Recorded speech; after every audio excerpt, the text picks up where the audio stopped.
আসসালামু আলাইকুম বন্ধুরা, কেমন আছেন আপনারা? আশা করি সবাই ভালো আছেন। আলহামদুলিল্লাহ আমিও ভালো আছি।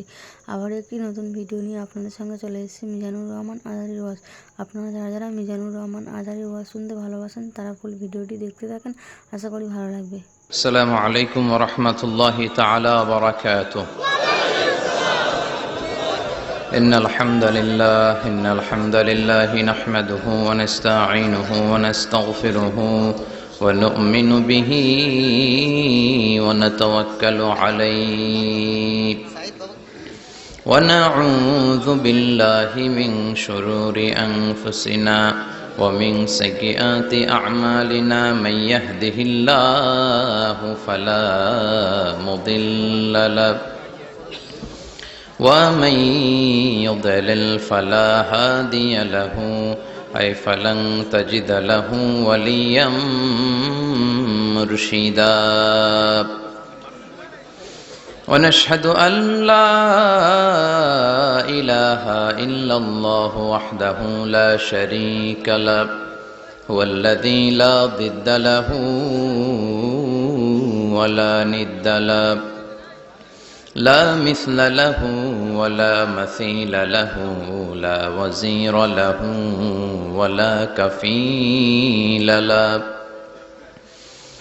لا شبه له ولا شبيه له لا ولد له ولا والد له وهو الواحد الفرد الصمد لم يلد ولم يولد ولم يكن له كفوا أحد. ونشهد أن سيدنا ونبينا وحبيبنا وبشيرنا ونذيرنا وطبيبنا وطبيب أرواحنا وحبيبنا وحبيب ربنا محمدا عبد الله ورسوله أرسله بالحق بشيرا ونذيرا وداعيا إلى الله بإذنه وسراجا منيرا. أما بعد فقد قال الله تعالى في كلامه المجيد وفي فرقانه الحميد. أعوذ بالله من الشيطان الرجيم. بسم الله الرحمن الرحيم. ألهاكم التكاثر حتى زرتم المقابر. إن الله وملائكته يصلون على النبي يا أيها الذين آمنوا صلوا عليه وسلموا تسليما.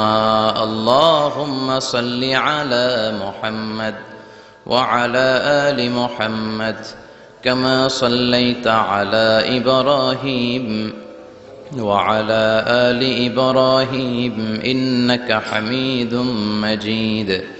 اللهم بارك على محمد وعلى آل محمد كما باركت على إبراهيم وعلى آل إبراهيم إنك حميد مجيد.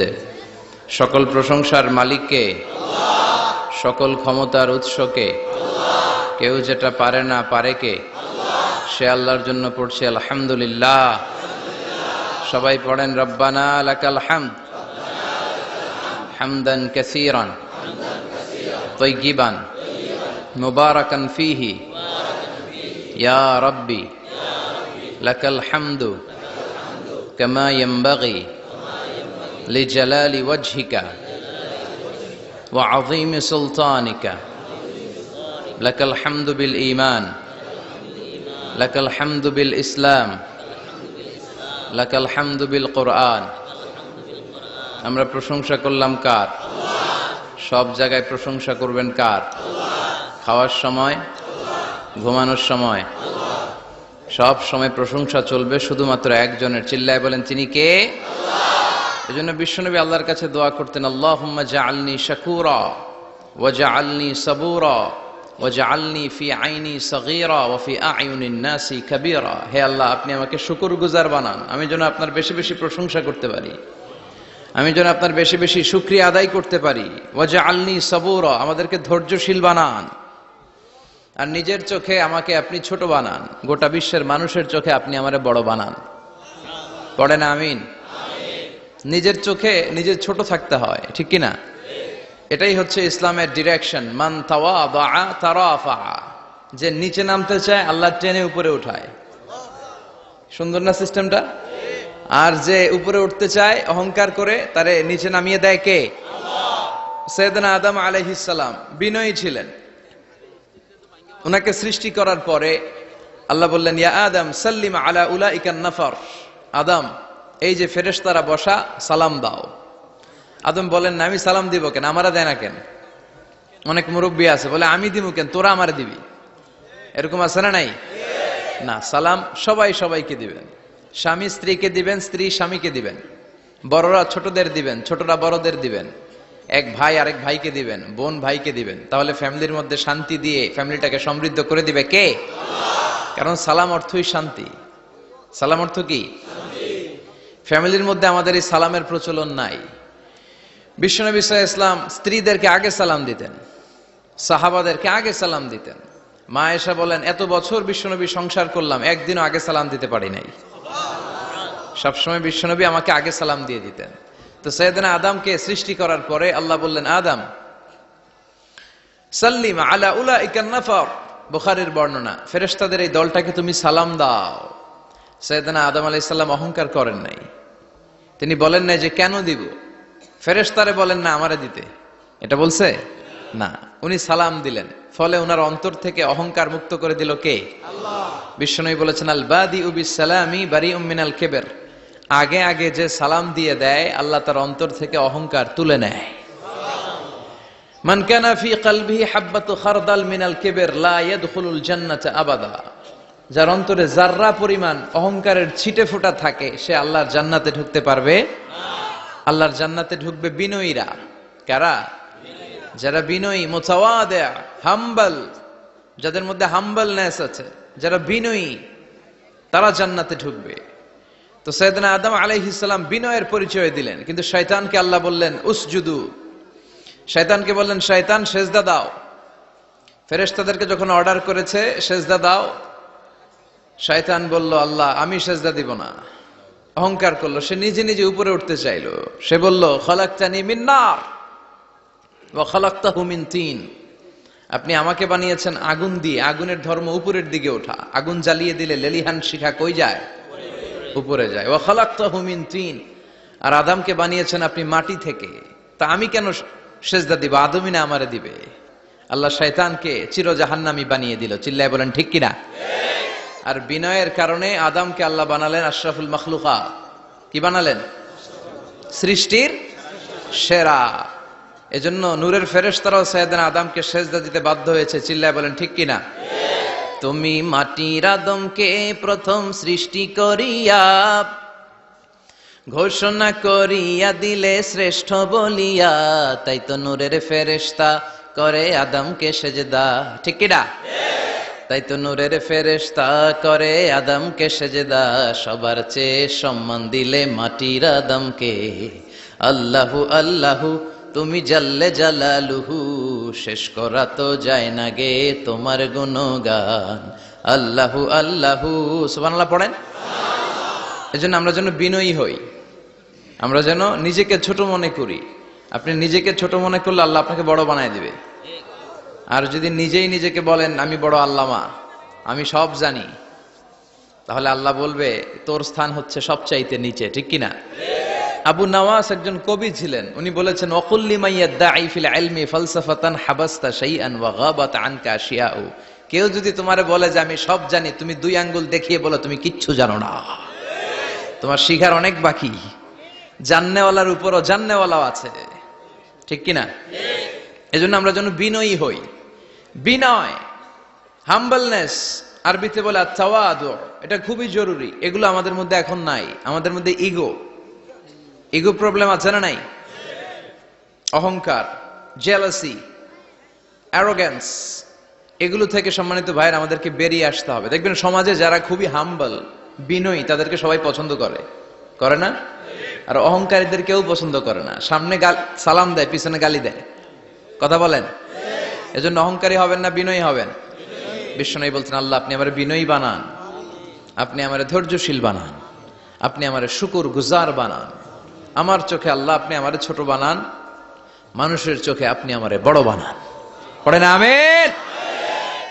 আজকের মাহফিলে আসতে পেরে আমরা খুশি না বেজার? শেষ পর্যন্ত থাকবেন তো? না মাঝখানে ওঠা বসা করবেন? ওঠা বসা করবেন? ওঠা বসা করেন না।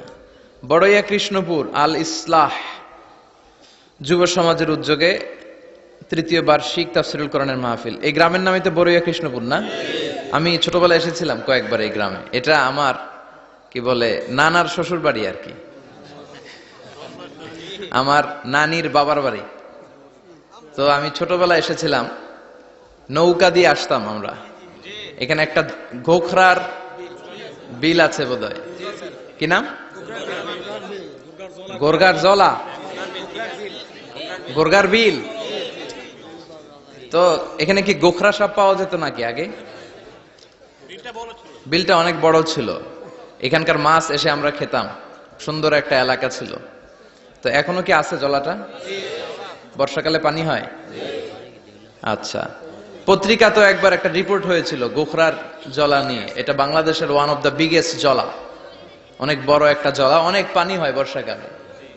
এলাকার লোকেরা খুব ধর্মপরায়ণ, ধর্মপ্রাণ। যারা এই প্রোগ্রামের অ্যারেঞ্জ করেছে আমি তাদেরকে আন্তরিক শুকরিয়া জানাই। যারা আপনারা অনেক দূর দূরান্ত থেকে, একজন তো এসে বললেন যে আমি চট্টগ্রাম থেকে এসেছি, কেউ বললো যে আমি পুরান ঢাকা থেকে এসেছি, অনেকে অনেক জায়গা থেকে এসেছেন। আলহামদুলিল্লাহ, এটা একটা ভালো সাইন। এটা it's a very good and positive sign যে কোরআনের কথা যেখানে হয় এখানে মানুষ জড়ো হয়। বানের পানির মতো ঢল নামে মানুষের। আগে যাত্রাপালা হইতো, গানের কনসার্টও এখন কমতে শুরু করছে, ঠিক কিনা? ওই জায়গাটা দখল করে নিছে কোরআনের তাফসীর। এটাই প্রমাণ করে আগামীর বাংলাদেশ ইসলামের বাংলাদেশ। চিল্লায় বলেন ঠিক কিনা? ইসলামের বিজয়কে কেউ ঠেকায় রাখতে পারবে না। ইসলামের বিজয় অবশ্যম্ভাবী। গোটা বিশ্বব্যাপী ইসলামের গণজোয়ার। ডাচ পলিটিশিয়ান একটা ইসলাম ধর্ম গ্রহণ করছে না? আগে বলতো Islam is a lie, Quran is a poison, Quran নাকি বিষ আর ইসলাম নাকি মিথ্যা। আল্লাহ মহাসত্যটা এখন ওর অন্তরে ঢুকাই দিচ্ছে। এরকম কত পলিটিশিয়ান, কত সিঙ্গার, কত ডান্সার, কত সেলিব্রিটি, কত ক্রিকেটার, কত প্লেয়ার, কত যুগশ্রেষ্ঠ মানুষ এরকম কালিমা পড়ে পড়ে মুসলমান হয়ে যাচ্ছে। সব নিউজগুলো আসে না, কারণ এই নিউজগুলো মিডিয়াতে কাভার হলে গোটা বিশ্বব্যাপী তোলপাড় শুরু হয়ে যাবে, ঠিক কিনা? ওরা ওই দিক দিয়ে আমাদের বিরুদ্ধে প্রচারণা চালায় যে ইসলাম মানে হচ্ছে জঙ্গিবাদ, ইসলাম মানে হচ্ছে সন্ত্রাসবাদ। এগুলো বলতে বলতে ইউরোপ আমেরিকার যে সাধারণ নাগরিক, ওদের কান ওরা ঝালাপাড়া করে ফেলছে। ইউরোপ আমেরিকার খ্রিস্টান নাগরিকরা ভাবলো ঘটনা কি, ইসলামের ব্যাপারে এত কথা কেন? What is Islam? এটা আবার কি? Let's check in Google. একটু চেক করি গুগলে, বুক ফেয়ার গুলোতে কিছু বই পড়ে দেখি ইসলাম সম্পর্কে। ওরা পড়তে শুরু করলো। আমাদের বিরুদ্ধে অপপ্রচার চালালে এটা আমাদের পক্ষের প্রচারণা হয়ে যায়, ঠিক কিনা? ওরা জানতে পড়তে শুরু করলো। অনেকে ইসলাম দ্বারা ইমপ্রেসড, অনেকে ইমপ্রেসড, কনভিন্সড।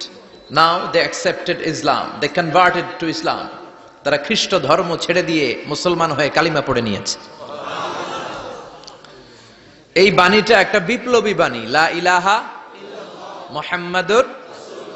ঝিনুকের ভেতর লুকিয়ে থাকে যেমন মতি, ঝিনুকের ভেতর লুকিয়ে থাকে যেমন মতি, কালমা শাহাদাতে আছে আল্লাহর জ্যোতি, কালমা শাহাদাতে আছে আল্লাহর জ্যোতি। সুবহানাল্লাহ পড়ে। এটার মধ্যে একটা লাইট আছে, লাইট স্পার্ক করে, এটা জ্যোতি, এটা আল্লাহর নূর। এটা যারা অন্তরে একবার প্রবেশ করতে পারে সে সত্য ছাড়া চোখে আর কিছু দেখে না। এই কালেমার পক্ষে শক্তি যারা, তারা সত্য আর ন্যায়ের পক্ষে চিল্লায় বলেন ঠিক কিনা। এটা পৃথিবীর সবচাইতে শ্রেষ্ঠ জিকির, আফদলু জিকির লা ইলাহা ইল্লাল্লাহ। আবার বিশ্বনবী বললেন, মান ক্বালা লা ইলাহা ইল্লাল্লাহ সিদকান মিন কলবিহি দাখালাল জান্নাহ। অন্তর থেকে একনিষ্ঠতার সাথে একবার যে লা ইলাহা পড়বে, ওই লোকটা জান্নাতে প্রবেশ করবে। তার অপকর্মের কারণে, তার পাপের কারণে হয়তো সে পানিশমেন্ট পাবে জাহান্নামে, কিন্তু ফাইনালি সব শেষে সে জান্নাতে ঢুকবে, ঠিক কিনা। সহিহ ইবনে হিব্বান আর মুস্তাদরাকে হাকামের এক বর্ণনা, মুসা আলাইহিস সালাম আল্লাহকে প্রশ্ন করলেন, ইয়া আল্লাহ আল্লিমনি কালিমাতান আযকুরু বিহা ওয়া আদউ বিহা। আল্লাহ, আপনি আমারে একটা কালিমা শিখান, একটা জিকির শিখান, যে জিকিরটা দিয়ে শুধু আমি আপনার জিকির করব, এই জিকির কেউ জানবে না, শুধু জানবো আমি আর আপনি। সুবহানাল্লাহ পড়েন। আল্লাহ বললেন, ইয়া মুসা ইকরা লা ইলাহা ইল্লাল্লাহ। মুসা তুমি পড়ো লা ইলাহা ইল্লাল্লাহ। মুসা আলাইহিস সালাম বললেন, আল্লাহ বলছি এমন জিকির যেটা আমি আর আপনি ছাড়া কেউ জানবে না। লা ইলাহা এটা তো জাতীয় জিকির, এটা তো ইন্টারন্যাশনাল জিকির, এটা তো সবাই জানে। আমি তো চেয়েছিলাম এক্সক্লুসিভ একটা। আল্লাহ বললেন, মুসা লা ইলাহা ইল্লাল্লাহর চেয়ে শ্রেষ্ঠ জিকির আমার কাছে নাই। আমি আল্লাহর দেয়া সর্বশ্রেষ্ঠ জিকির হচ্ছে লা ইলাহা ইল্লাল্লাহ। লাউ তাদাউ লা ইলাহা ইল্লাল্লাহ ফি কাফফা ওয়াস সামাওয়াতু ওয়াল আরদু ফি কাফফা। ও মুসা, সাত আকাশ সাত জমিন যদি দাঁড়িপাল্লার এক পাল্লায় রেখে দাও আর লা ইলাহা আরেক পাল্লায় রেখে দাও, লা রাজাহাত কাফফাতু লা ইলাহা ইল্লাল্লাহ, মুহূর্তেই লা ইলাহার পাল্লাটা ভারী হয়ে যাবে। এটা একটা বিপ্লবী বাণী, এটা ভিক্ষা করার বাণী নয়। জুমার নামাজের পরে একটা টাকা দিয়া যান, আমি গরিব ইনসান, আছে না নাই? আখিরাতে সওয়াব পাইবেন পাহাড়ও সমান। আর জিকির ধরে লা ইলাহা ইল্লাল্লাহ। অনেকে মনে করে এটা ভিক্ষা করার জিকির, কপাল পোড়া। আমরা ভিক্ষার সাথে এটাকে জুড়ে দিয়েছি। এটা একটা বিপ্লবী বাণী। এই বাণীর অর্থ, এটার ইম্পর্টেন্স, এটার সিগনিফিকেন্স আর তাৎপর্য যে বুঝে, সে আল্লাহ ছাড়া কারো সামনে মাথা নত করতে পারে না। চিল্লা এখন ঠিক কিনা। তাফসীর ফি জিলালিল কুরআনের রচয়িতা সৈয়দ কুতুব শাহিদ, নাম শুনছেন? গোটা বিশ্বব্যাপী তার নাম আর ডাক। তিনি ফি জিলালিল কুরআন লেখে গোটা বিশ্বের যুবকদের অন্তর কাঁপিয়ে দিয়েছিলেন। এই সমাজে তিনি জাহালাত দেখে এই জাহালাতের বিরুদ্ধে কলম ধরেছেন আর যুগ শ্রেষ্ঠ তাফসীর রচনা করেছেন, তাফসীর ফি জিলালিল কুরআন। এটার অনেক ভাষায় ট্রান্সলেশন হয়েছে, বাংলায়ও পাওয়া যায়। খুব সম্ভব আল কোরআন একাডেমি লন্ডন এটা ট্রান্সলেট করেছে। তো উনি এই কালিমার পক্ষে থাকার কারণে, ইসলামী আন্দোলনের কারণে তৎকালীন প্রেসিডেন্ট জামাল আব্দুল নাসের ওনাকে ফাঁসি দেওয়ার আদেশ দিয়েছে, ফাঁসির কাস্টে ঝুলিয়ে মৃত্যুদণ্ডের অর্ডার করেছে। তো জেল কোডের নিয়ম অনুযায়ী যাদেরকে ফাঁসি দেওয়া হবে, হ্যাঙ্গিং করা হবে, হ্যাঙ্গিং করার ঘন্টাখানিক আগে ওই কারা কর্তৃপক্ষ থেকে নিয়োগ দেয়া জেলখানার ইমাম সাহেব এসে তাদেরকে এই লা ইলাহা পড়ায়। কি পড়ায়? লা ইলাহা ইল্লাল্লাহ পড়ায়। তো সৈয়দ কুতুব শাহিদ উনিও যখন ওনাকে ফাঁসির কাজটা ঝুলানো হবে, ওই মুহূর্তে জেল কোডের নিয়ম অনুযায়ী ইমাম সাহেব এসে সৈয়দ কুতুব সাহিবকে বলতে আরম্ভ করলো যে, আমি আপনাকে কালিমা পড়াতে এসেছি, আপনি পড়েন লা ইলাহা ইল্লাল্লাহ। সৈয়দ কুতুব শাহিদ বললেন, আমারে কালিমা শিখাতে এসো না, আমি কালিমা খুব ভালো জানি।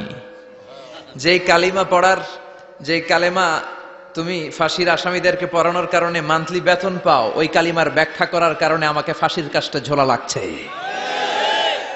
তুমি কালিমা পড়াও, তুমি বেতন নাও, আর আমি কালিমার ব্যাখ্যা করার কারণে আমার ফাঁসি হয়, তার মানে তোর কালিমা আর আমার কালিমা এক কালিমা না। কালিমার মধ্যে পার্থক্য আছে না নাই? ইমানের মধ্যে পার্থক্য আছে না নাই? কালেমায় কালেমায় পার্থক্য আছে। ওই কারা কর্তৃপক্ষের নিয়োগ করা ইমাম সাহেবের লা ইলাহা ইল্লাল্লাহ আর তাফসীর ফি জিলালিল কুরআনের রচয়িতা সৈয়দ কুতুব শাহিদের লা ইলাহা এক কালিমা নয়, এক লা ইলাহা নয়। চিল্লায় কোন ঠিক কিনা? পার্থক্য আছে, আলাদা। এজন্য আসল লা ইলাহার অনুসারী হতে হবে। লা ইলাহার ধারক এবং বাহকরা হচ্ছে সত্য এবং ন্যায়ের পক্ষে। যত বিপদ আসে, যত আপদ আসে, যত ঝুঁকি আসে, পাহাড় সম ঝুঁকিকে ডিঙ্গিয়ে তারা লা ইলাহার কালেমার পতাকাকে উড়িয়ে দেয়। চিল্লায় বলেন ঠিক কিনা? এজন্য ইমানে পার্থক্য আছে। আমরা যেন আসলে ইমানদার হতে পারি, আল্লাহ তৌফিক দাও। আরো জোরে পড়েন আমিন। আমরা সব সময় যেন আল্লাহর জিকির দিয়ে হৃদয়টাকে সিক্ত রাখতে পারি, তুমি তৌফিক দাও। বিষ্ণু বলেছেন লা ইয়াজালু লিসানুকা রাতবান মিন যিকরিল্লাহ, তোমার জিহ্বাটা যেন আল্লাহর জিকিরে সব সময় ভিজা থাকে। কি থাকে? সব সময় যেন পড়ি সুবহানাল্লাহ, আলহামদুলিল্লাহ, লা ইলাহা ইল্লাল্লাহ। সব সময় যেন আমরা পড়ি আল্লাহু আকবার। বিষ্ণু বললেন আহাব্বুল কালাম ইলাল্লাহি আরবাহ। খেয়াল রাখবেন, আল্লাহর কাছে সবচেয়ে প্রিয় কথা চারটা। কয়টা? আহাব্বুল কালামি ইলাল্লাহি আরবাহ। আল্লাহর কাছে সবচাইতে প্রিয় কালাম হচ্ছে চারটা। লা ইয়াদুররুকা বিআইয়িহিন্না বাদাতা। এই চারটার কোনটা দিয়ে শুরু করবে এটা তোমার ব্যাপার, আগে পরে করলেও কোনো সমস্যা নাই। চারটার একটা হচ্ছে সুবহানাল্লাহ, আরেকটা হচ্ছে আলহামদুলিল্লাহ, আরেকটা হচ্ছে লা ইলাহা ইল্লাল্লাহ, আরেকটা হচ্ছে আল্লাহু আকবার। এজন্য সব সময় আল্লাহর জিকির করতে রাজি আছেন তো? আল্লাহরে ডাকতে রাজি আছেন? ফাযকুরুনি ওয়াশকুরুলি। আল্লাহ বলেন যদি আমার জিকির করো আমিও তোমাদের জিকির করি, যদি আমার স্মরণ করো আমিও তোমাদের স্মরণ করি। আবার বিশ্বনবী বললেন, আল্লাহ ঘোষণা দেন ফাইন যাকারানি ফি নাফসি যাকারতুহু ফি নাফসি। আমার বান্দা যদি একা একা আমার জিকির করে আমিও আমার বান্দাকে একা একা স্মরণ করি। ওয়া ইন যাকারানি ফি মালাইন যাকারতুহু ফি মালাইন খায়রিম মিনহু। আর মহা সম্মেলনে যদি বান্দা আমারে স্মরণ করে আমি এর চাইতো শ্রেষ্ঠ মহা সম্মেলন ফেরেশতাদেরকে নিয়ে আমার বান্দাকে স্মরণ করি। ওয়া ইন তাকাররাবা ইলাইয়া শিবরান তাকাররাবতু ইলাইহি যিরাআন। আমার বান্দা যদি আমার দিকে এক বিঘত আসতে চায় আমি আমার বান্দার দিকে এক হাত এগিয়ে যাই। আমার বান্দা যদি আমার দিকে এক হাত আসতে চায় আমি আমার বান্দার দিকে দুই হাত চলে যাই। ওয়া ইন আতানি ইয়ামশি আতাইতুহু হারওয়ালা। আর আমার বান্দা যদি আমার কাছে হেঁটে হেঁটে আসতে চায় আমি আমার গোলামের দিকে দৌড়ে দৌড়ে যাই। ওই আল্লাহরে ভুলে গিয়ে আমরা মাজারে যে সেজদা দেই, কপাল পোড়া। আছে না নাই? দোদেল বান্দা কালমা চোর, না পায় শ্মশান না পায় ঘোর, দিন থাকিতে আয়রে পথে ছাইড়া দে ভণ্ডামি ভণ্ডামি ভণ্ডামি ভণ্ডামি, ছাইড়া দে ভণ্ডামি। ঠিক কি না? এই ভণ্ডামির সাথে আমাদের সম্পর্ক আছে? মাজার পূজার সাথে ইসলামের কোনো সম্পর্ক আছে? নামাজ কালাম পড়ে না ইবলিশ শয়তানের নানা। আছে না নাই? এলাকায় মনে হয় নাই, অনেক জায়গায় আছে দেখবেন লাল সালু দিয়ে ইয়া উঁচু করা। সাইয়েদনা আলীকে মদিনায় বিশ্বনবী পাঠালেন আর বললেন যত উঁচু মাজার দেখো ভেঙে মাটির সাথে গুড়িয়ে দাও। কবরস্থান উঁচু হবে না, কবর হবে সমান। এটাকে সেফটি দেওয়ার জন্য, সিকিউরিটি দেওয়ার জন্য আপনি চারদিকে সিম্পল বেড়া বা দেয়াল দিতে পারেন যাতে গরু ছাগল যে এই কবরের অসম্মান না করে। আমরা আশরাফুল মাখলুকাত, আমরা বেঁচে থাকলেও যেমনি সম্মান আছে আমাদের, মরে গেলেও সম্মান আছে না নাই? আল্লাহ বললেন ওয়ালাকাদ কাররামনা বানি আদম, আমি বনি আদমের সম্মান বাড়িয়ে দিয়েছি। জীবিত অবস্থায় যেমনি সম্মান, মরে গেলেও সম্মান। ঠিক কি না? বিশ্বনবী দেখলেন একটা লাশ যাচ্ছে, লাশ দেখে নবী দাঁড়িয়ে গেলেন। সাহাবারা বললেন ইয়া রাসূলুল্লাহ ইন্নাহু ইয়াহুদ, এটা ইহুদির লাশ। দাঁড়ালেন কেন? বসেন। বিশ্বনবী বললেন আওয়ালাইসাত নাফসান, এটা কি মানুষ না? এটা হোক না ইহুদি, হোক খ্রিস্টান, হোক নাস্তিক, এটা তো মানুষ। আমি তো মানুষকে সম্মান দিয়েছি। I have dignified the status of the sons of Adam. আমি বনি আদমের সম্মানকে বাড়িয়ে দিয়েছি। সবার উপরে মানুষ সত্য, তাহার উপরে নাই। এজন্য কবরকে সিকিউরিটি দিতে হবে, কিন্তু গম্বুজ বানানো যাবে? লাল সালু দেয়া যাবে? মাজারে আগরবাতি দেয়া যাবে? মোমবাতি, মশারি, অনেক মাজারের উপরে লম্বা মশারি টাঙানো আছে না নাই? ওর বাবারে মশাই কামড়ায়, কত বড় ডাকাত। তো মশাই যদি নিজ থেকে তাড়াইতে না পারে ও তোমারে কি করবে? কথা বলেন। মশা তাড়াতে পারে না নিজের গা থেকে, তোমারে কি বাঁচাবে? দেখবেন যে লোকটা মাজারে মশারি দেয় ওর বাবার ডেঙ্গু জ্বর, ওর বাপেরে মশাই খায়, ওর মারে মশাই খায়। গোটা বিশ্বের সবগুলো আল্লাহর ওলি যদি একটা গ্লাসের পানিতে ফু দেয়, আর আপনার মা যদি আপনার মাথার মধ্যে হাত বুলিয়ে দেয়, আপনার মা যদি আপনার বুকে একটা ফু দিয়ে দেয়, সব পীর সাহেব একদিকে, মায়ের দোয়া আরেকদিকে। মায়ের দোয়া মুহূর্তে আল্লাহর আরশে পৌঁছে যাবে। এজন্য বিশ্বনবী বলতেন সালাসু দাওয়াতিন মুস্তাজাবা, তিনটা দোয়া আল্লাহ কবু ফিরিয়ে দেন না। এক নম্বরে হচ্ছে দাওয়াতুল মুসাফির, সফর অবস্থায় দোয়া করলে কবুল করে কে? আল্লাহ। দুই নম্বরে দাওয়াতুল মাজলুম, অত্যাচারিত ব্যক্তির দোয়া কবুল করে কে? তিন নম্বরে দাওয়াতুল ওয়ালিদাইনি লিওয়ালাদিহি, মা বাবা যখন হাত তুলে ছেলে মেয়েদের জন্য আল্লাহর কাছে দোয়া করে, ওই দোয়াটাও কবুল করে কে? মাজারে মশারি দিবেন, লাল শালু দিবেন, আগরবাতি, মোমবাতি, কোন মানত? মাজারে মানত করা যায় না। ইন্নী নাযারতু লিররহমানি সাওমা, মানত করতে হয় রহমানের নামে, মানত হবে একজনের নামে। চিল্লায় বলেন তিনি কে? আল্লাহ। এজন্য মাজারে কিছু দেয়া যাবে না। এই ভণ্ডামি গোটা বাংলাদেশ ব্যাপী, আমরা বলে যাচ্ছি যতটুকু শুধরানোর শুধরাবে। হেদায়েত দেওয়ার মালিক একজন, চিল্লায় বলেন তিনি কে? আল্লাহ। অনেক পীর আছে এরকম ভণ্ড পীর, সারা বছরে নাকি একবারও গোসল করে না, 365 দিনে ওর গোসলের রুটিন একদিন, আর ওই একদিনের গোসলের পানি মুরিদরা সব খাইয়া শেষ করে ফেলায়। নাউজুবিল্লাহ কইবেন না? নামাজ কালাম পড়ে না, ইবলিশ শয়তানের নানা, ধর্মের একখান খুঁটি ধইরা কয়দিন করবা হয়রানি। ভণ্ডামি ভণ্ডামি ভণ্ডামি, ছাইড়া দে ভণ্ডামি। দোদেল বান্দা কালমা চোর, না পায় শ্মশান না পায় ঘোর, দিন থাকিতে আয়রে পথে ছাইড়া দে ভণ্ডামি। ভণ্ডামি ভণ্ডামি ভণ্ডামি, ছাইড়া দে ভণ্ডামি। চিল্লায় বলেন ঠিক কিনা? এগুলোর সাথে আমাদের কোনো সম্পর্ক নাই। ইসলাম হচ্ছে সহজ। আদ-দীনু ইউসরুন লা উসরা ফি, আদ-দীনু ইউসর, দিন সহজ। এত জনের কাছে যাওয়া লাগবে না, আপনি ওই জেলায় যে ওই মাজারে মানত করা লাগবে না, আপনার সিলেটে যাওয়া লাগবে না, আপনার খানজানালির কাছে যাওয়া লাগবে না, আপনার কোথাও যাওয়া লাগবে না। আপনি বাড়ির পাশের মসজিদে পড়ে সেজদা দেন, মুহূর্তে দোয়া কবুল করে নিবে কে? আল্লাহ। রব্বুল আলামিন বলে, গোলাম আমারে ডাকস না কেন? তোর ডাকে সাড়া দেওয়ার জন্য আমি 24 আওয়ার্স রেডি। দুনিয়ার বুকে কোনো বিষয় নিয়ে যদি আমরা বারবার যাই, দুনিয়াতে লোকজন রেগে যায়, ঠিক কিনা? আমি ওনার কাছে গেলাম, ভাই আজকে একটা বিপদে পড়ছি, 500 টাকা দেন, দিয়ে দিল। এরপরের দিন আবার গেলাম, দিল। পরশু দিল, তরশু গেলে চেঁচা দিয়ে দিব, একটা মাইট দিয়ে দিবে, ঠিক কিনা? কি পাইছো তুমি? প্রতিদিন 500 টাকা। বারবার কোন একটা ইস্যু নিয়ে কারো কাছে যাওয়া যায় না, এটা লজ্জার বিষয়, ঠিক কিনা? কিন্তু আল্লাহর বিষয়টা উল্টো। সুনানে তিরমিজির বর্ণনা, ইন্নাহু মান লাম ইয়াসআলিল্লাহ ইয়াগদাব আলাই, কোন বান্দা যদি কোনো বিষয় নিয়ে, কোনো ব্যাপার নিয়ে আল্লাহর কাছে বারবার না যায়, আল্লাহ তার উপর রেগে যায়। এজন্য আল্লাহর কাছে বারবার চাওয়ার দরকার আছে না নাই? আপনার মনের জ্বালা যন্ত্রণা পূরণ করে দিতে পারে কে?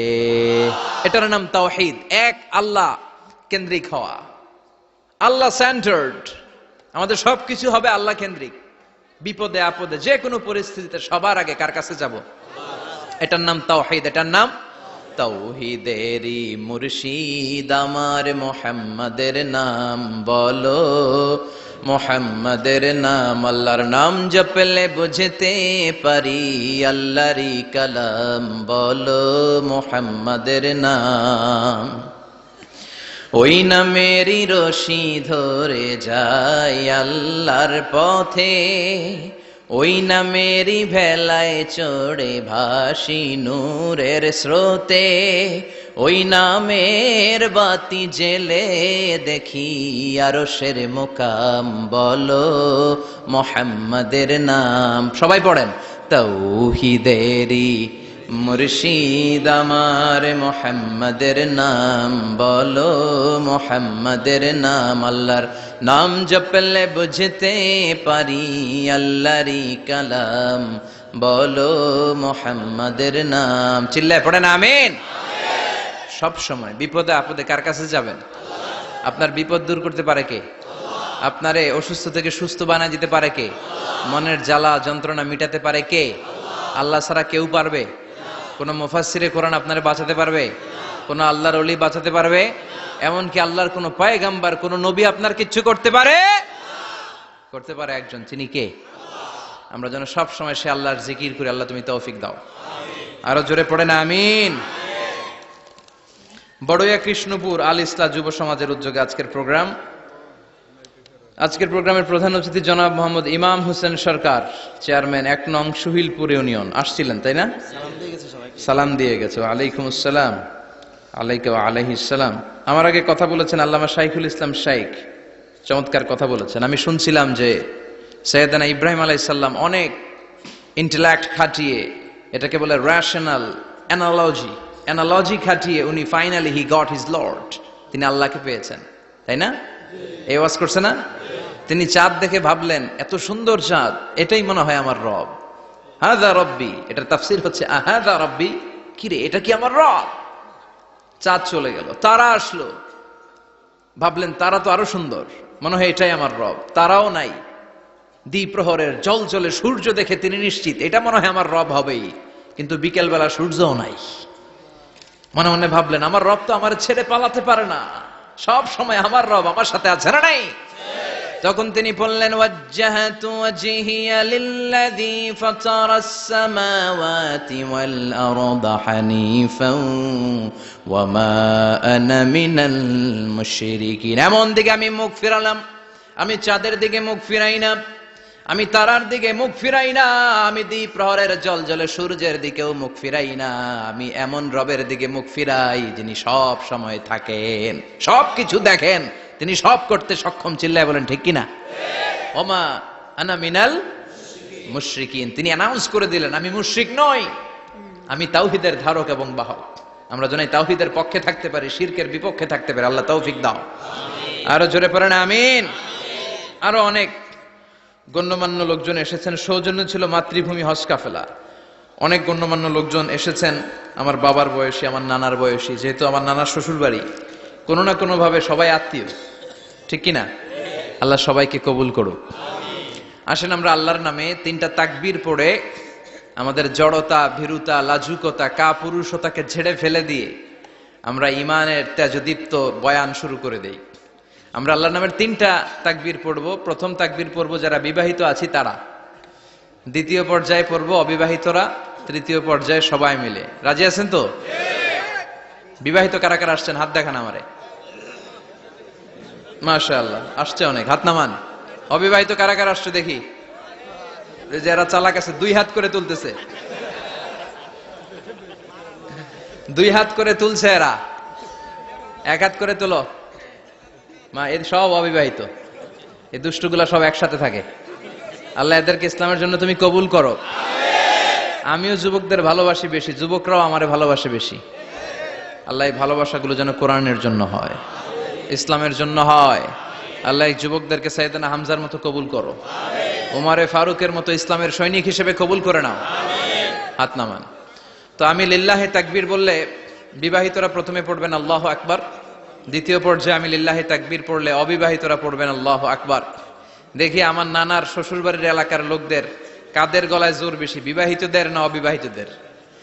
বড়ুয়া কৃষ্ণপুরে বিবাহিতদেরকে আঞ্চলিক ভাষায় আপনারা কি বলেন?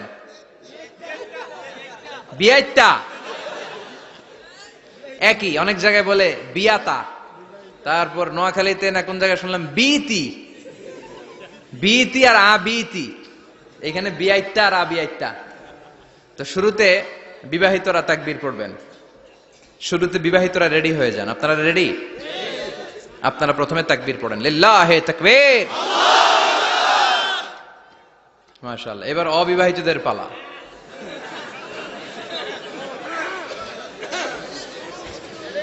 অবিবাহিতরা রেডি? ওরা কাশি দিয়ে গলা ঠিক করে নিতেছে। মাশাআল্লাহ। এবার অবিবাহিতদের পালা। পড়ো তাকবীর, লিল্লাহে তাকবীর। মাশাআল্লাহ, মাশাআল্লাহ। আপনারাও দিছেন? মুরব্বি কাছে আমরাও দিছি।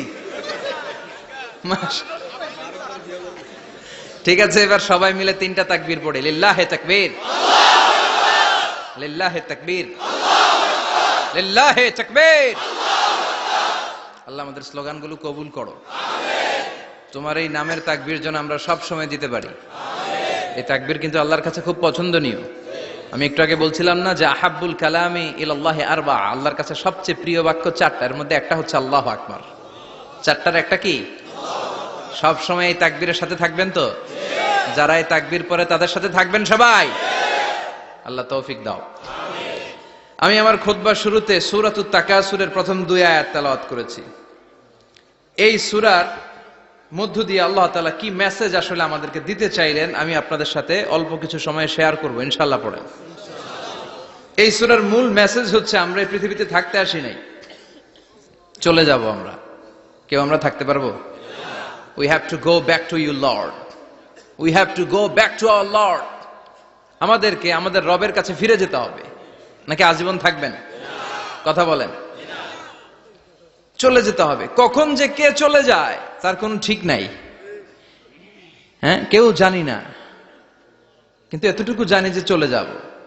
গত কয়েকদিন আগে এদেশের আপকামিং একজন ইয়াং স্কলার হুট করে চলে গেলেন। নাম শুনছেন? কি নাম? হ্যাঁ, শাহাদাত ফয়সাল। আমাদের বয়সী বা আমাদের চেয়ে ছোট, আপকামিং মধ্যম পন্থার একজন আলেম ছিল, চলে গেল। অনেক আশা ভরসা ছিল অনেকের তার উপর যে সে he is an upcoming scholar, সে মধ্যমপন্থী। ডক্টর আব্দুল্লাহ জাহাঙ্গীর স্যারের নাম শুনেছেন? ভাল লাগে না কথাগুলো শুনলে? হৃদয়টা ঠান্ডা হয়ে যায়। কারো পক্ষপাতিত্বে যায় না, যেটা হক, যেটা সমাজের জন্য কল্যাণকর সেটার কথা বলে। এই মাঝামাঝি থাকতে পারাটা সবচেয়ে কঠিন, ঠিক কিনা? আল্লাহ বলেছেন ওয়াকাযালিকা জাআলনাকুম উম্মাতান ওয়াসাতান লিতাকুনু শুহাদা আলান নাস। তোমাদেরকে হতে হবে উম্মাতান ওয়াসাতান, মধ্যমপন্থী উম্মাত, মাঝামাঝি থাকতে হবে। কিন্তু আমরা এদেশে মার্জিনালাইজ করে ফেলি, বুঝতে পেরেছেন? এক প্রান্তে চলে যাই। যারা চরমনায়ের মুরিদ অন্যদেরকে আর দেখা যাবে না, যারা শর্ষিনার মুরিদ এরাই সব, অন্যদিকে যাওয়া যাবে না। যারা জামাত ইসলাম অন্যদিকে আর যাওয়া যাবে না। যারা হেফাজতে ইসলাম অন্য কারোর মধ্যে আর হক নাই। যারা আহলে হাদিস এরা তো সব নিয়েই গেছে, সব হক সুন্নাহ এদের কাছে, কারো মুখের কোনো কথা এদের কাছে কোনো দাম নাই। আপনি যত হকের কথা বলেন এদের দলেই নাকি ঢুকতে হবে। তো আমারে এই দেশে সুন্নি ভাইরা গালি দেয় আহলে হাদিস বলে, আবার আহলে হাদিসরা আমার গালি দেয় সুন্নি বলে। বুঝতে পেরেছেন? মাঝামাঝি থাকাটা এই বাংলাদেশে খুব কঠিন, কিন্তু আপনাকে মাঝামাঝি থাকতে হবে। আপনাকে ওয়াসাতিয়ার পদ্ধতিতে আসতে হবে। উম্মাতান ওয়াসাতা, মাঝামাঝি। মাঝামাঝি, ডানেও না বায়েও না, সিরাতুল মুস্তাকিমে ডান বাম নাই, এটা সোজা। এই রাস্তা একবার যদি উঠে যান এই রাস্তা শেষ হয়ে যাবে জান্নাতুল ফেরদাউসের ভিতরে। চিল্লায় বলেন ঠিক কিনা? এজন্য আমরা যেন মিডল পাথ ধরি, আমরা যেন কট্টর না হই, আমরা যেন মাঝামাঝি হই। আপনি তাবলিগ করতে পারেন, করেন, খুব ভালো। তাবলিগের ভাইদের একটা ভালো গুণ হচ্ছে নিজের খেয়ে নিজের পরে ইসলামের দাওয়াত দেয়, ঠিক কিনা? নিজের টাকা ভেঙে দাওয়াত দিচ্ছে, তো তাদের কারণে অনেকে কালিমা শিখছে, অনেকে নামাজ শিখছে, তাদেরও কন্ট্রিবিউশন আছে না নাই? তো যারা তাবলিগ করেন আপনি মনে করবেন না যে সব হক সব সত্য, শুধু আপনি হকের ডিলার এটা মনে করবেন না। সব সত্য হক এটা আপনার বাবার দাদার সম্পত্তি এটা মনে করবেন না। সব দলের মধ্যে হক থাকতে পারে, বরং সব দলের ভালো ভালো জিনিসগুলো নিয়ে নিজেকে সাজানো দরকার। কথা বলেন। জামাত ইসলামের মতো, হেফাজতে ইসলামের মতো আন্দোলনের স্পিরিট থাকতে হবে। চিল্লা এখন ঠিক কিনা? আমার সুন্নি ভাইদের মতো নবীর প্রেম অন্তরে থাকতে হবে। চিল্লা এখন ঠিক কিনা? তাবলিগের ভাইদের মতো হৃদয়ে ইখলাস থাকতে হবে। এই সবগুলোর সমন্বয় হচ্ছে ইসলাম, সবগুলোর সমন্বয় ইসলাম। এজন্য কখনো মনে করবেন না যে আমি একদল করি তার মানে অন্য সব দল মনে হয় বাতিল, ওগুলো মনে হয় মুসলমান না, ওগুলো আমার চোখেই ধরে না। এটা ঠিক না, এটা ইহুদিদের স্বভাব। ইহুদিরা শুধুমাত্র হকের ডিলার মনে করতো নিজেদেরকে, ইহুদি ছাড়া বাকি কাউরে ওরা চোখে দেখতে পারতো না। এজন্য আমরা কি কট্টরপন্থী হব না মধ্যমপন্থী? চিল্লায় বলেন কট্টরপন্থী না মধ্যমপন্থী? আল্লাহ আমারে যতদিন বাঁচিয়ে রাখে আমি মধ্যম পন্থার কথা বলেই যাব, up to my death. It's my mission, it's my vision. এটাই আমার লক্ষ্য, যে মধ্যম পন্থার ইসলামকে প্রমোট করা, যেটা বিশ্বনবীর ইসলাম, যেটা মদিনার ইসলাম, যেটার মধ্যে বাড়াবাড়ি নাই, ছাড়াছাড়ি নাই, ঠিক কিনা? আল্লাহ তুমি আমাদেরকে বুঝার তৌফিক দান করো। সূরার নাম হচ্ছে সূরাতুত তাকাসুর। চিল্লায় বলেন কি নাম? এই সূরার সেন্ট্রাল সাবজেক্ট ম্যাটার হচ্ছে we have to go back to our Lord. আমাদেরকে ফিরে যেতে হবে আমাদের রবের কাছে। আমরা কেউ আজীবন থাকতে আসি নাই। থাকতে পারবো আজীবন? দাদা চলে গেল, বাবা চলে গেল, মা চলে গেল, মামা চলে গেল, খালু চলে গেল, এরপর আমাদের টনক নড়ে না, তাই না? পাগল পড়া হয়ে আছে এই পৃথিবীর জন্য। মরতে যে হবে এটা ভাববার সময়টুকু আমাদের নেই। আমরা ব্যস্ত আমাদের ক্যারিয়ার নিয়ে, আমাদের লাইফ নিয়ে, আমাদের সমাজ নিয়ে, আমাদের ফ্যামিলি নিয়ে, আমাদের সন্তান আর সম্পদ নিয়ে আমরা super busy. We are leading a very super busy life. We don't have even a single time to think about death. মৃত্যু নিয়ে ভাবার একটা মুহূর্ত আমাদের নাই। কিন্তু পৃথিবীর সবচাইতে সুনিশ্চিত বিষয় হচ্ছে মৃত্যু, ঠিক কিনা? The most certain thing in our life is death. আমাদের জীবনের সবচাইতে সুনিশ্চিত বিষয় হচ্ছে মরণ, মরবই আমরা। And the most uncertain thing in our life is the time of death. আর আমাদের জীবনের সবচেয়ে অনিশ্চিত বিষয় হচ্ছে মৃত্যুর সময়। আমরা জানি না মরবো, যে এটা জানি, জানেন না? কিন্তু কখন মরবো এটা জানি। এই সূরাটা আপনারে এই জিনিসটা জানান দিতে এসেছে যে দুনিয়ার সম্পদ, লোভ, লালসা এগুলো নিয়ে পড়ে থেকো না। এই যে আমাদের ফ্যামিলি, আমাদের বাচ্চা কাচ্চা, আমাদের এত টাকা পয়সার হিসেব, মাস শেষে বাড়ি ভাড়া, গ্যাসের বিল, এইটা সেটা, আপনি কি মনে করছেন যে আপনি চলে গেলে এগুলো থেমে থাকবে? কিছুই থেমে থাকবে না, সব চলবে আগের মতো, থাকবেন না আপনি। এজন্য শাহাদাত ফয়সাল ওনার ফেসবুকে সর্বশেষে লিখে গিয়েছিল, আমি হীন দুনিয়া, মানে এমন দুনিয়া যেটাতে আমি নাই। সব চলে, সকাল গড়িয়ে বিকেল হয়, শীত শেষে গ্রীষ্ম আসে, দিন শেষে রাত নামে, সব চলে, নাই শুধু আমি। চিল্লায় বলেন ঠিক কিনা? তো এজন্য এগুলি একটু ভাবেন। অনেক ব্যস্ত আমরা। এই দুনিয়ার পুরো জীবনটা এটা হচ্ছে লালসাময় একটা জীবন, লোভ, মরিচিকা, মায়াজাল। এই মায়াজালে আমরা আটকে আছি, ফলে মৃত্যুর কথা আমরা ভুলে গিয়েছি। পাগলের মতো ছুটছি, আরো টাকা লাগবে, আরো খ্যাতি লাগবে, আরো যশ লাগবে, আরো দাপট লাগবে আমার। এত টাকা দিয়ে কি হবে? এত সম্পদ দিয়ে কি হবে? এত ব্যস্ততা দিয়ে কি হবে তোমার? স্টপ, থামুন, অনেক হয়েছে, আম্মা থামুন। Take a rest, take a breath and think about death. Think that you have to go back to your Lord. একটু বসেন না, একটু ভাবেন যে আমাকে চলে যেতে হবে, চলে যেতে হবে। এই কোলাহল, এই ব্যস্ততা, এগুলো থাকবে, থাকবো না আমি। সাইয়েদনা ওমর ফারুক বলেছেন, মুতু ক্বাবলা আন তামুতু, মরার আগে একবার মরো। হাসিবু ক্বাবলা আন তুহাসাবু আলাইকুম, তোমার হিসাব নেওয়ার আগে তুমি একবার নিজের হিসাবটা করো না। কাগজ বের করে একটু লিখো না কি কি ভালো কাজ করছিলা, যেগুলো দিয়ে নাজাতের ওয়াসিলা হতে পারে, 1 2 3, আর কি কি আকাম কুকাম করছো দেখো না, লিখে দেখো তোমার অবস্থাটা কি। মরার আগে একবার মরো। মরার আগে খাটের মধ্যে শুয়ে শটান করে চোখ বন্ধ করে একবার মরার ভান করে দেখেন কেমন লাগে। চোখটা বন্ধ করেন আর ভাবেন আপনি নাই, কি কি হতে পারে ভাবেন। আপনার ছেলে মেয়েরা কান্না জুড়ে দিবে, আপনার প্রাণের স্ত্রী বিলাপ শুরু করে দিবে, বন্ধু বান্ধবের চিৎকার আর মাতম, স্থানীয় এলাকার মসজিদে ঘোষণা, অমুক এলাকার নিবাসী অমুক ভাই, অমুকের ছেলে অমুক দুনিয়ায় নাই। সব আত্মীয়রা চলে আসবে, ফেসবুকে স্ট্যাটাস দেয়া হবে, সবাই সবাইকে জানাবে বিকাল 4টায় অমুক হাই স্কুল ময়দানে আপনার জানাজা।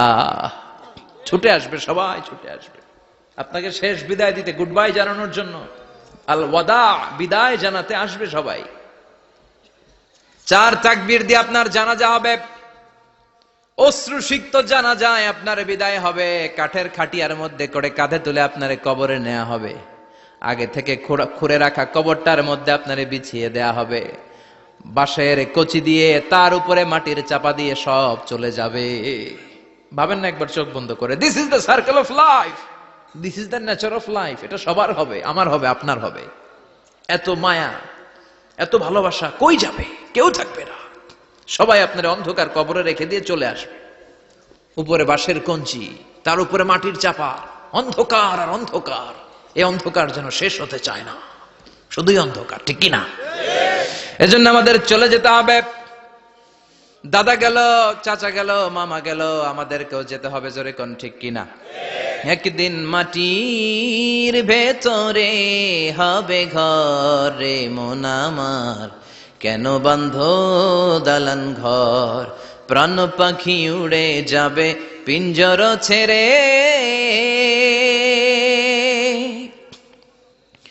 ধরা ধামে সবই রবে, তুমি যাবে চলে, বন্ধু বান্ধব যত, মাতা পিতা দ্বারা সুত, সবই হবে তোমার পরে।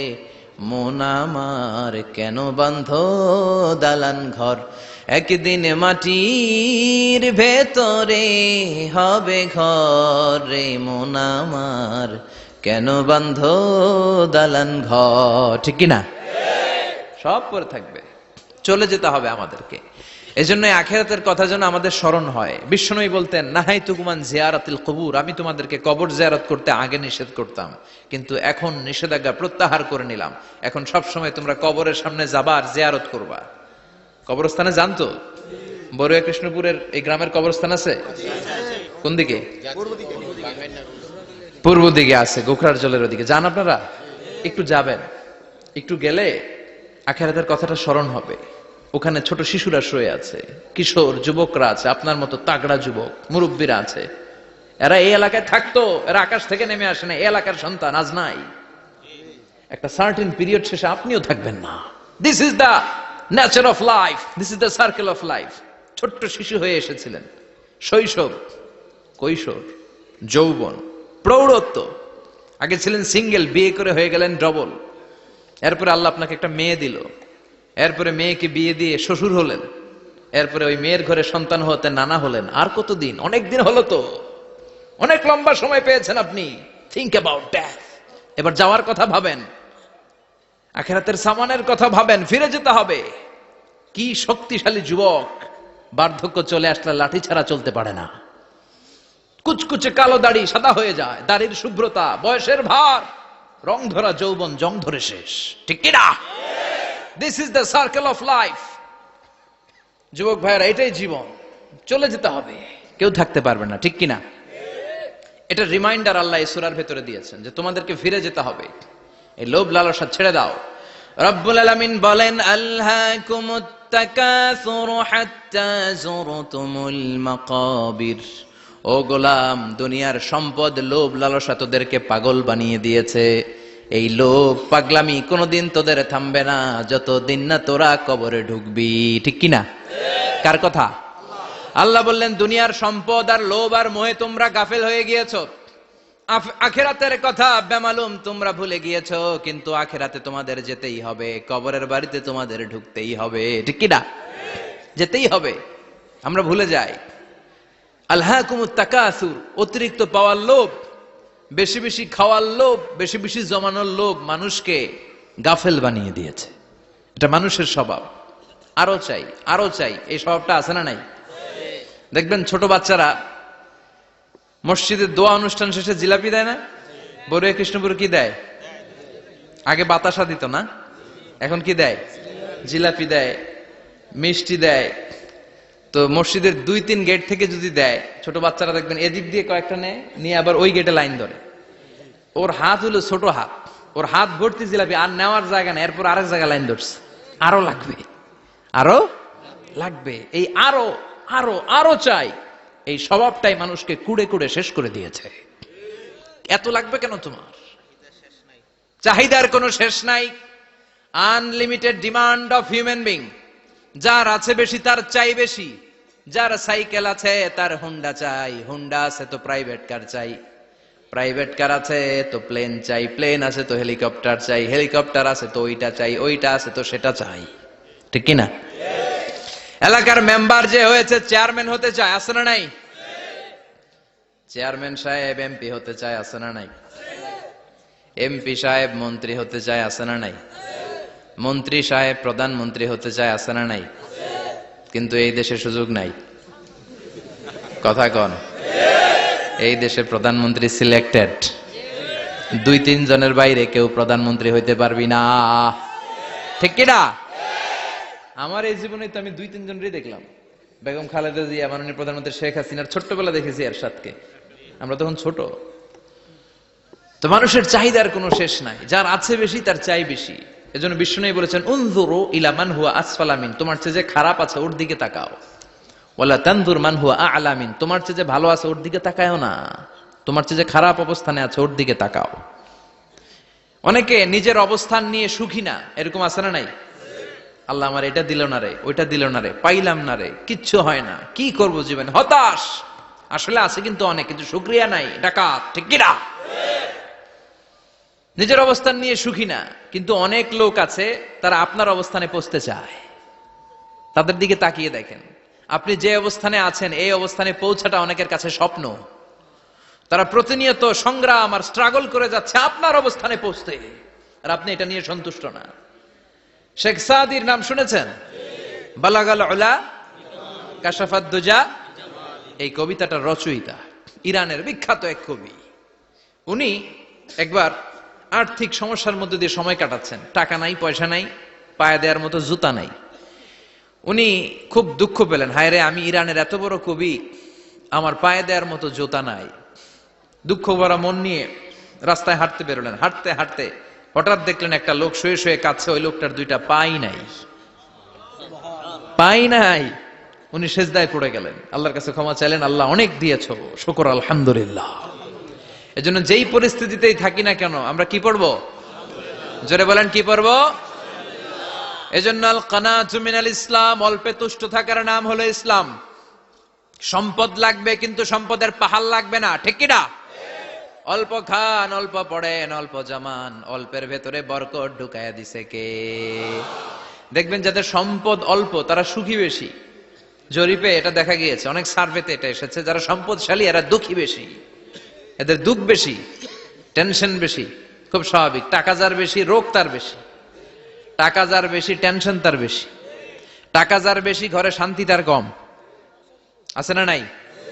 ঘরের ভেতরে অশান্তি, ছেলে কথা শোনে না, ছেলে টানে গাঞ্জা, মেয়ে করে পরকিয়া। আছে না নাই? স্ত্রী কথা শুনে না, ভালোবাসা নাই, ঘরটা জাহান্নামের টুকরা। রোগ বালাই, এক একটা হসপিটাল বিল পরিশোধ করতে মাসে 5 লাখ 10 লাখ। আছে না নাই? কিছু খেতে পারে না, ডাক্তার একেবারে ডায়েট মেনু বেঁধে দিয়েছে। ডায়েট, ভেরি ডায়েট মেনু, এটা এটা এটা এটা কিছুই খাবেন না, শুধু গরু খাবেন না, খাসি খাবেন না, চিংড়ি খাবেন না, খালি ঘাস খাবেন। ইচ্ছে মতো ঘাস খাবেন, মানে ঘাস জাতীয় যত আইটেম আছে সব খাবেন। শাক খাবেন, সবজি খাবেন, সালাদ খাবেন। গরু, চিংড়ি, মুরগি, গোশত, ইলিশ কিছু খেতে পারে না। তাহলে রোগ বেশি, খাওয়ার মজা নাই, ঘরে সাংসারিক শান্তি নাই, খালি ব্যারাম আর ব্যারাম, ঠিক কিনা? কিন্তু সম্পদের পাহাড় ঘটেছে। আর অল্প যারা খায়, অল্প পড়ে, রিক্সাওয়ালা, কুলিওয়ালা, অল্প বেতনের চাকরি, কিন্তু হক হালালি মেনে চলে, দেখবেন শান্তি আছে অনেক। হ্যাঁ, বাসা ভাড়া দেয়, ফ্যামিলি চালায়, বাচ্চাদের স্কুল বিল, এরপরও মাস শেষে 1-2 হাজার টাকা হাতে থেকে যায়। আর ওর প্রতি মাসে 10 কোটি টাকা ইনকাম, তারপরও ব্যাংকের ঋণ আছে না নাই? সুখ কারে বলে? কিভাবে আপনি সুখকে ডিফাইন করবেন? সুখ তো টাকায় কিনা যায় না, শান্তি টাকা দিয়ে হয় না, শান্তি দেওয়ার মালিক কে? শান্তি আছে অল্প খেয়ে শুকর করার মধ্যে, শান্তি আছে আলহামদুলিল্লাহর মধ্যে। চিল্লায় বলেন ঠিক কিনা? এজন্য অল্প খাবো, অল্প পড়বো, অল্প জামাবো, অল্পের ভেতরে বরকত দিয়েছে কে? দেখেন, ধনী ভাইরা খেতে পারে না, কিন্তু রিকশালার কি সমস্যা হয়? রিকশালারা সব খেতে পারে। কুলিওয়ালা, দিন মজুর, এরা একেবারে স্লিম সুঠাম দেহি, মেদহীন পেট, পেটে কোনো মেদ নাই, ভুড়ি নাই। আর কুটিপতিদের মেদ আছে না নাই? এত বড় বড় পেট, ঠিক কিনা? আমাদেরও পেট আছে, তবে হালাল পেট, এটা হারাম টাকা দিয়ে এই ভুড়ি বানাই নাই আমরা। চিল্লায় বলেন ঠিক কিনা? রিকশাওয়ালা, কুলিওয়ালা নিজেও নামাজ পড়ে, বউও নামাজ পড়ে, বাচ্চাটাও নামাজ পড়ে, রিকশা চালায় আর জিকির করে লা ইলাহা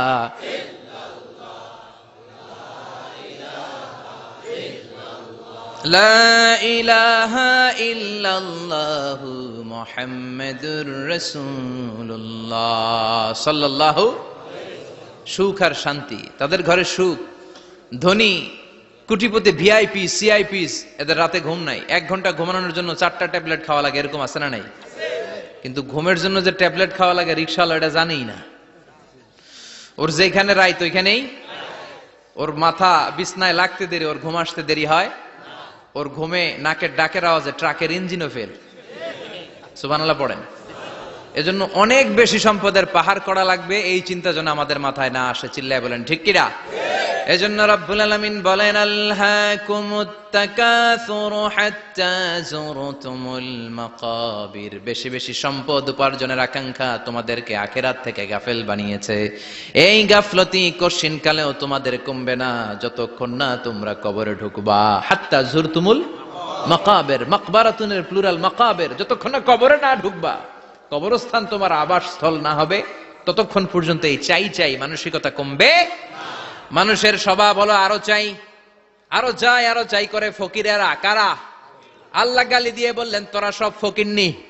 তোরা কি? ইয়া আইয়ুহান নাসু আনতুমুল ফুকারাউ ইলাল্লাহ ওয়াল্লাহু হুয়াল গানিয়ুল হামিদ। সুবহানাল্লাহ পড়েন। আল্লাহ ডেকে বললেন, গোলাম আনতুমুল ফুকারা ইলাল্লাহ, তোমরা সবাই ফকির, ধনী হলো একজন, তিনি কে? আল্লাহ শুধু ধনী, আর মানুষের স্বভাব হচ্ছে আরো চাই, আরো চাই। ওর 2 তলা বিল্ডিং, আমার 3 তলা লাগবে। ওর 2টা গাড়ি আছে, আমার 3টা লাগবে। আছে না নাই? বিশ্বনবী বললেন, কিয়ামতের আগ দিয়ে মানুষের মধ্যে আকাঙ্ক্ষায় প্রতিযোগিতা বেড়ে যাবে, প্রতিযোগিতামূলক টেন্ডেন্সি। কার চেয়ে কে বড় হতে পারে, কার চেয়ে কে বেশি টাকার পাহাড় বানাতে পারে। আছে না নাই? বিশ্বনবী বললেন, ওয়া আনতারাল হুফাতাল উরাতাল আলাতা রিয়া আশ-শাইয়াতা তাওয়ালুনা ফিল বুনিয়ান। কিয়ামতের আগে এমন কিছু লোক যাদের গায়ে দেওয়ার মতো জামা ছিল না, পায়ে দেওয়ার মতো জুতা ছিল না, পেটে দেওয়ার মতো খাবার ছিল না, সমাজের কেউ তাদেরকে চিনত না, হঠাৎ করে এই লোকগুলো ধনী হয়ে যাবে। And they will start to construct, they will compete to construct high rises building in the cities. শহরে গ্রামে এরা বড় বড় বিল্ডিং বানানো শুরু করবে। এই উঁচা উঁচা বিল্ডিং আমাদের সমাজে আছে না নাই? কৃষ্ণপুরে 2 তলা 3 তলা বিল্ডিং আছে নি? আছে। আজ থেকে 20 বছর আগে ছিল? আমি তো 20 বছর আগে যখন আসছি কিছুই ছিল না, খালি পানি আর পানি। আর এখন 2 তলা 3 তলার অভাব নেই। গরিপুর পাশে না আপনাদের? এদিকে গরিপুর, গরিপুরে যে বিল্ডিং আছে বাংলাদেশেও নাই, ঠিক কিনা? সারা বাংলাদেশের সবচেয়ে দামি জায়গা হচ্ছে গরিপুর বাজারের জায়গা। জানেন এটা? বসুন্ধরা, গুলশান, বনানী, বাড়িধারা, উত্তরার 3-4 ডবল দাম এই জায়গার, ঠিক কিনা? বিল্ডিং এর পর বিল্ডিং। আমি যখন ঢাকা যাই দেখি গরিপুর আসতেছে, মানে গরিপুরের বিল্ডিং আর শহরগুলো আস্তে আস্তে হাইওয়ের পাশাপাশি চলে আসতেছে। প্রতি বছর আইসা দেখি কিছু আগাইছে, 2-3 বছর পরে এইটা একেবারে হাইওয়ের সাথে চলে আসবে। খেয়াল করছেন? ঢাকা যাওয়ার সময় গরিপুর আগাইতেছে, খালি গরিপুরের বিল্ডিং, গরিপুরের শহর আগাতে আগাতে আগাতে ঢাকা চট্টগ্রাম মহাসড়কের কাছাকাছি চলে আসছে। এই যে বিল্ডিং বানানোর প্রতিযোগিতা, কুমিল্লা শহরে আজ থেকে 20-25 বছর আগে 5 তলা 6 তলা একটা বিল্ডিং ছিল না, এখন 10 তলা 20 তলা। আছে না নাই? ঢাকায় আজ থেকে 20 বছর আগে 10 তলা বিল্ডিং খুঁজে পাইতেন আপনি? নাই। গোটা বিশ্বব্যাপী এখন টাওয়ার বানানোর প্রতিযোগিতা। বিশ্বনবী বললেন, এদের কোনো টাকা ছিল না। পৃথিবীর সবচেয়ে বড় টাওয়ার এখন আরব দেশে, এদের কোনো টাকা ছিল না। আরব দেশের সৌদি আরব, কাতার, কুয়েত, বাহরাইন এখন স্বর্ণ আর তেলের খনি পেয়ে আল্লাহরে ভুলে যায়। এদের খাওয়ার মতো কিছু ছিল না। এদেরকে আমার দাদারে শুনতাম বলতো কাবলিওয়ালা, বলতো কি বলতো? এদেশে আসতো জায়নামাজ, তসবি ছড়া, খেজুর টেজুর বিক্রি করার জন্য। এরা জেলে পাড়ার লোক ছিল। আরব সাগরের তীরবর্তী এলাকার মানুষ, সাগরের মাছ মেরে এরা জীবন ধারণ করতো। আল্লাহ এদেরকে তেলের খনি দিলেন, গ্যাসের খনি দিলেন, এখন তারা বড় বড় টাওয়ার বানায়। আছে না নাই? বুর্জ আল খলিফা, কি উঁচা বিল্ডিং, 828 মিটার উঁচু। জেদ্দা আছে 1000 মিটার উঁচু কিংডম টাওয়ার। তাইওয়ানে আছে তাইপেডাং টাওয়ার 101 তলা। মালয়েশিয়া আছে পেট্রোনাস টুইন টাওয়ার 88 তলা। চায়নাতে আছে সাংহাই টাওয়ার, একটার পর একটা টাওয়ার। প্রতি বছর অ্যানাউন্স করতেছে যে ওদেরটা আছে আমাদেরটা বড় বানাবো। কাতার কয় ওরা বানাইলে আমরা পারবো না কেন, আমরা বানাবো আরো বড়। আছে না নাই? শাগালাত কুমুত তাকাসুর, যে আরো লাগবে, আরো বড় হতে হবে, এই টেন্ডেন্সি মানুষকে আখিরাত থেকে একেবারে গাফেল বানিয়ে দিয়েছে। চিল্লায় বলেন ঠিক কিনা? টাকার পাহাড় বানাতে চায়, দরকার থাকলেও চায়, না দরকার থাকলেও চায়। বর্তমান পৃথিবীর সবচেয়ে ধনী লোকটার নাম জানেন? কি নাম? হ্যাঁ, বিল গেটস। ওর যে কত টাকা ও নিজেও জানে না। ওর পকেট থেকে যদি $100 একটা বান্ডিল পড়ে যায়, এটা তুলতে ওর যত সময় লাগবে, ও না তুলে যদি হেঁটে, যে আইডিয়া নিয়ে হাঁটতেছিল ওইটা নিয়ে হাঁটে, ওদিকে আরো বেশি ইনকাম হয়ে যাবে। এত টাকা তার, এটা তোলার সময় তো তার নাই। ওয়ারেন বাফেট নাম শুনছেন? হাজার হাজার কোটি ডলারের মালিক। Prince Waleed bin Talal, Saudi ধনকুবের নাম শুনেছেন? ভিডিওটি ভালো লাগলে একটি লাইক, কমেন্ট ও শেয়ার করে পাশে থাকবেন বন্ধুরা। যারা যারা শেষ পর্যন্ত ভিডিওটি দেখেছেন তাদের জন্য অনেক অনেক ভালোবাসা থাকলো বন্ধুরা। আর নতুন নতুন ভিডিও পেতে চ্যানেলটিকে সাবস্ক্রাইব করে পাশে থাকবেন বন্ধুরা। ভালো থাকবেন, ধন্যবাদ।